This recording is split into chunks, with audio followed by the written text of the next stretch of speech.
Hi, it's Ron Macklin. Welcome to the Story in Your Head podcast, episode 11, Caring for Others. Thanks, Ron. So today we're going to talk about caring for others. And it's actually the second step in the Macklin Method, right? The first step being the stand. And the second one is care and assess what help might matter. Care is a tough word. I mean, it can mean a lot of things, but what does it mean to care for somebody or care, especially in the Macklin Method? Well, for me to hold to care for somebody else, I first start with what are their concerns, right? And now you could look at family or career or job or belonging to a community. There are a lot of things that they care about and they're going to take an act for, including one of the more important ones is their body, right? Their education, their work, all those things are things that they can care about. When I say I'm going to care for them, right, I can't do it in a way that damages me, right? So that would be a hero or a martyr, excuse me. So what I'm looking at is what do they care about that would be similar to what I care about. Like I care about my family, I care about my body, I care about my work and my career. But what do they really care about? I mean, not the stuff that's like on TV, not the stuff that is in movies, but the things that they really matter to them, like that they will act for no matter what. And then when you say you're going to care for those, you have to be able to listen for what their interpretation is or how they're going to care for those concerns. All right. So let me give this a try, just trying to think of an example for myself and um, what word really triggers me, what they will act for, right? That action, not just caring. So I could think about my neighbor across the street. The um, She could care about the color of her house. It's not really all that critical. But as I continue to question her, what she cares about is being alone. She had 2 children, both through different things, are no longer here. Both of them have had accidents or died, and her husband has Parkinson's.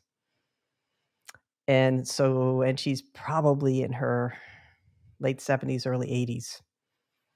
That's what she cares about, and those are the discussions we've had. So I see the difference there when thinking about that, right? It's not the color of your house or car, it's about what's really inside.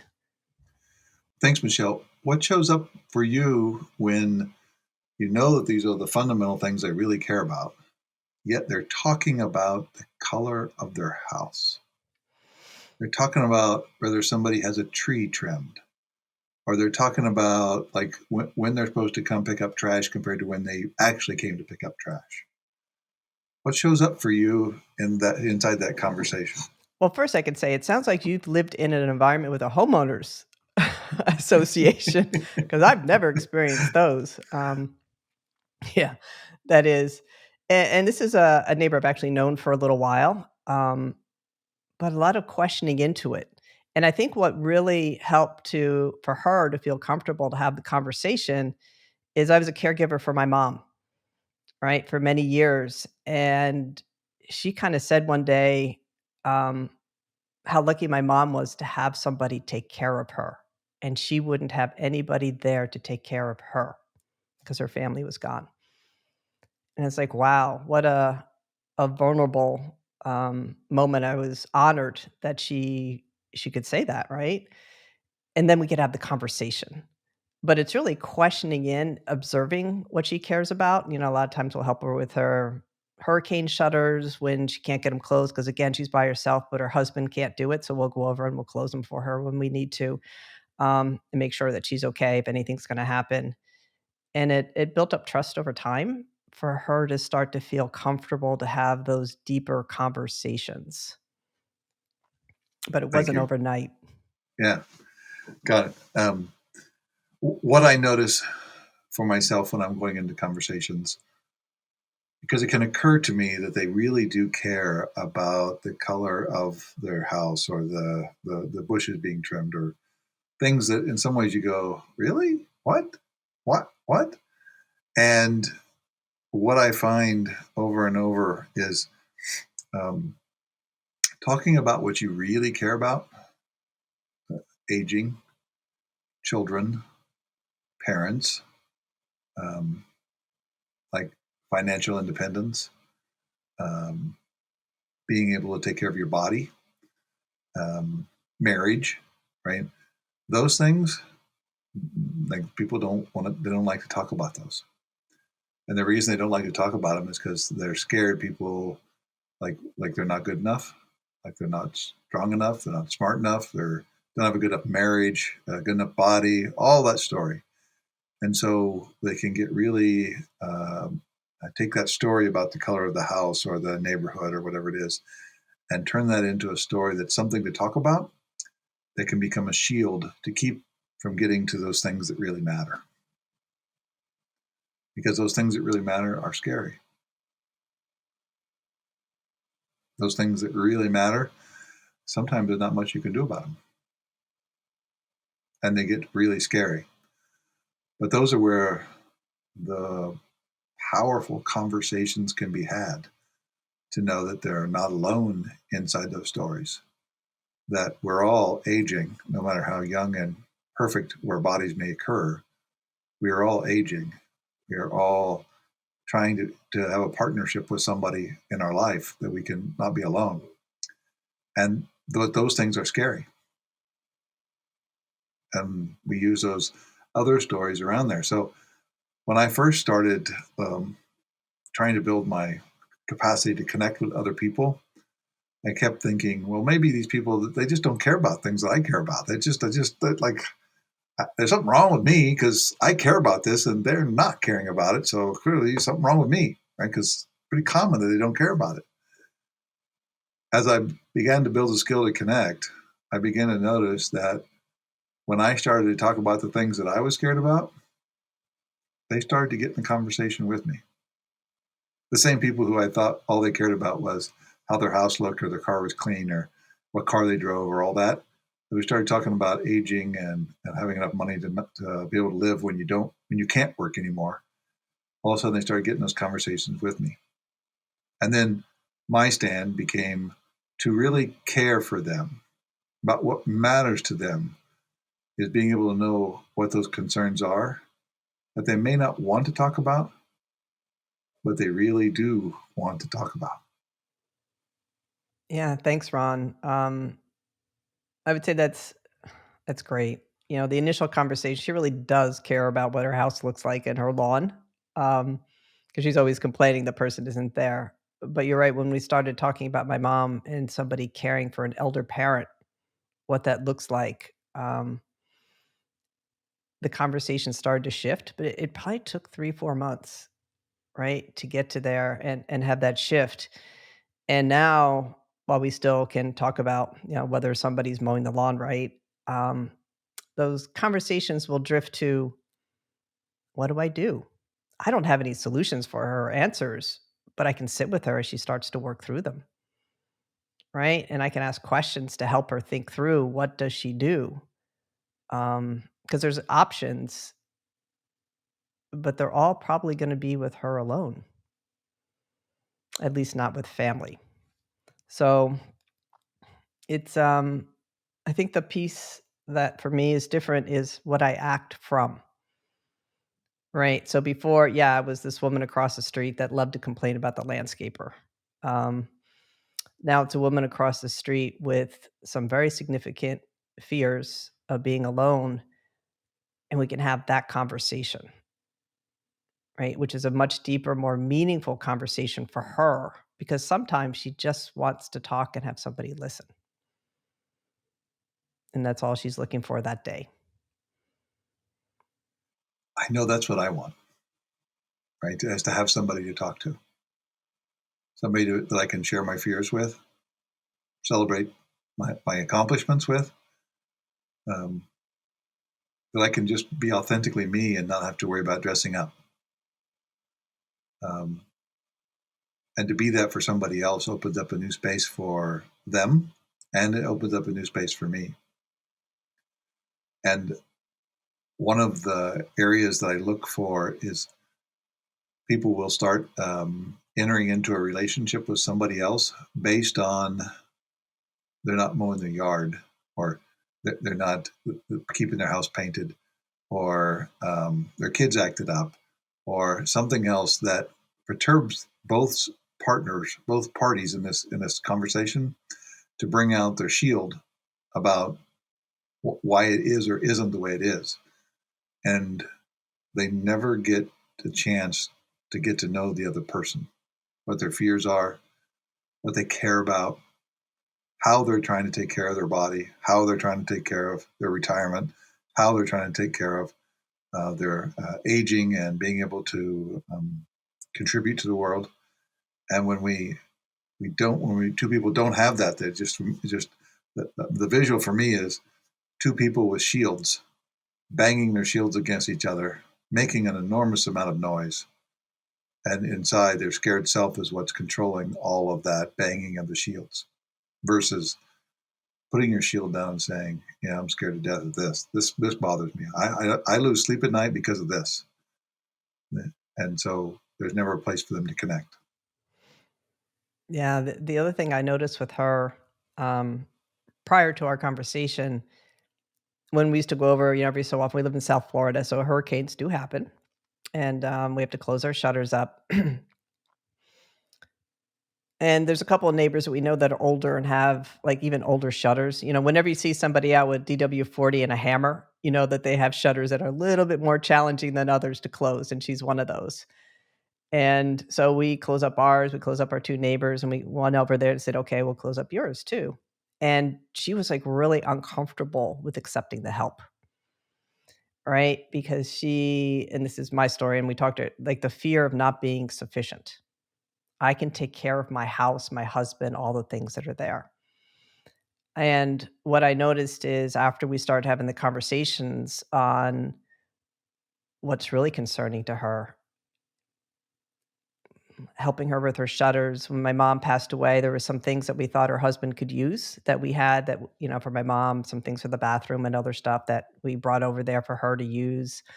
Um, she started accepting that help, which I think, I speculate just from the past, was something she's not used to.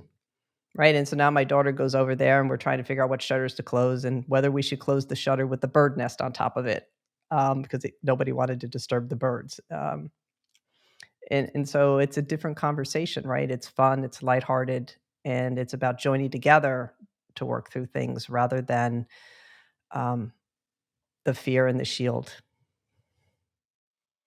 What I noticed, what I noticed from like my habits, my traditions from growing up, Midwestern United States of America, um, Christian, all this background, right? And what I noticed was I had a real challenge to accept help. I think it triggered me to say I was insufficient if I had to accept help. Like I was supposed to do this all on my own. And for me to say I needed help, it was like an admitting that I was not enough. And so when people, I mean, it was like a habit when I grew up. It was like, "Can I help you with that?" "No, I got it, man. We're cool. It's got it." Right. And to shift that story to, um, if I always decline help, one, my life is harder. And two, nobody's ever going to accept help from me. And I remember the feeling as I started to shift my stories from like, "No, I got it. We're good," to, even though I could have done it on my own, to accepting help from others, to opening up that world. And my body was like the nervous system was just perturbed. Like everything about it was just all crazy because I was like admitting that to the world, but I really wasn't. It was just in my head that was that story, right? The other person didn't think I was like I couldn't make it work in the world. They just wanted to help. And so when I realized that, I was able to accept help more often. And what I noticed was I actually had a complete like bias against being obligated to somebody. Because if somebody helps me, then I'm gonna have to help them in return. And I could also find myself going like, well, then I need to help you right now. Like, don't go anywhere. Let me help you right now so that I don't have the obligation. Versus the space of, thank you, that's really great. If you need something, let me know, and I'll be looking for a space to help you. But be able to sit inside that obligation, and I can still vividly remember like the first 15, 20 times as they walked away, I was going like, wow, I just don't like this, and I feel like I need to go get it done. What that story is about is a story in my head, which had nothing to do with what the story in their head was. And they actually felt good because they were able to contribute. They got to feel part of my life and my world. And the next time I saw them doing something, I'd walk up and say, "Can I help?" They let me help. And from there, that real contribution from really caring opened up a space to connect at a completely different level. Yeah, so I want to acknowledge you for noticing and being able to accept help, because what I see here again in a 55 and older community, people in a space where they no longer can give help back, right? Because they used to be able to do things. Oh, I'll go climb that ladder for you, or I'll go do whatever. Um, and to surrender to not being able to do what they want, what they thought, right? Of not only not doing it themselves, but now their offer of help to the other person is smaller. And what I've also noticed is to give people space to do that. So what I mean by that is my mom, right, had Alzheimer's and a lot of things, and she never wanted to be a burden. So it was really hard for her because she just couldn't do a lot. So we gave her something to do. So we let her fold the laundry. It'd be backwards, inside out, this and that, all sorts of things, but it gave her a space to contribute. And that's what I find in some of these communities, you have to give them a little space sometimes to contribute because they no longer can't do what they used to do, right? They're not gonna be helping you to build something or do something. Um, and that makes a difference for them. So that's also caring, in another space and acting from that. Yeah, that's great. Uh, um, your story triggered me to remember one of the greatest contributions that I would say. I say old, but people my age now and older, right? Because I'm in that group. Um, for the first 30, 40 years of my life, I used to love to sit around and listen to their stories and in many ways, I let them contribute to me. They couldn't come over and paint my house, or they couldn't help. None of the stuff that we would normally do as a team, they couldn't do anymore. They'd stand there. I remember Uncle June. We would be doing something, and he'd just be standing there because he can't do anything else, right? But yet he would be there, big smile on his face, telling stories, contributing. Yeah, and I'm sure you might have heard some of those stories more than once, and each time is just as exciting, isn't it? Uh, yes, I've got to the point where I've had to tell myself, "Oh, yeah, here comes that story again," and this one's going to be better than the last time. Um, but I always want to create space for people to contribute. It doesn't matter that I've heard it before. And I'm also triggered with what what will my stand be as I'm 75 and I can't help out physically.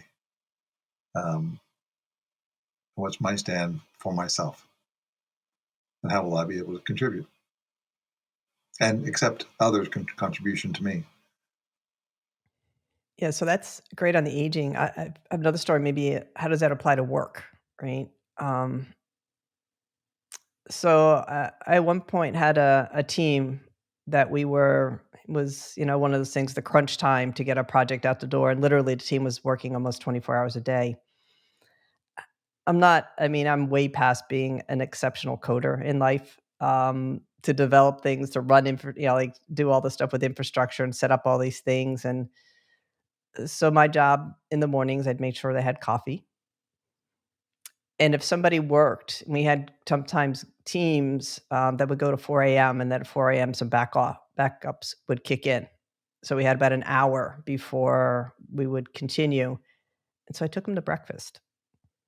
Right? There's always a 24-hour diner someplace Yeah, that yeah. you can go to and have French toast or whatever the hell they wanted. Um, but I had to search for what I could do to contribute, right? For things that matter to them, and food and caffeine is always one that's a good one to have in your pocket. No, what I notice in your story is the orientation to caring for them, which means to notice what their concerns are, right? To allow them to contribute to you, but to also be caring, like, what are their concerns? And if you were working through the middle of the night and you can't do anything, what a great space is to go get recaffeinated and recaloried, right? So you're now energy up again and come back in. And the I would speculate the contribution that you were able to give them was, like, felt good for yourself, and they built trust with you because you were there and you're part of it, even though you weren't doing what they were doing. You were still a part of the team. Oh, absolutely. I had to think through it, and we had fun at breakfast, right? Everybody could relax and laugh about whatever happened in the last couple of hours because there was always something. Um, and so that when they went back to finish, once the backups were done to start again, they were refreshed, right? And not so tired. What I'm gathering from our conversation is really caring can be about caring for someone who has less capacity than you. It can be caring about somebody who has more capacity than you, but it's about how to notice what it is they care about, how to, like, hold what would help them in that domain to live a good life, and being able to accept help back in return, so that there's not some sense of obligation or guilt or shame because I can't help the other person, but just to be there with the person, and the connection, the relationship would be very powerful. So it's not about position, it's about paying attention and really caring. Yeah, thanks, Ron. Excellent summary. What I've learned is not to only care about what the other person cares about, but to act from it. Like, how are my actions influenced by what they care about? Thanks, Michelle. This concludes our podcast on really caring, or what's our other title? Caring for others. Caring for others. And um, thank you for listening to our podcast, and continue to subscribe on Spotter, Stitchify, or your favorite podcast platform. This is Ron Macklin. And this is Michelle Masago. We'll see you soon.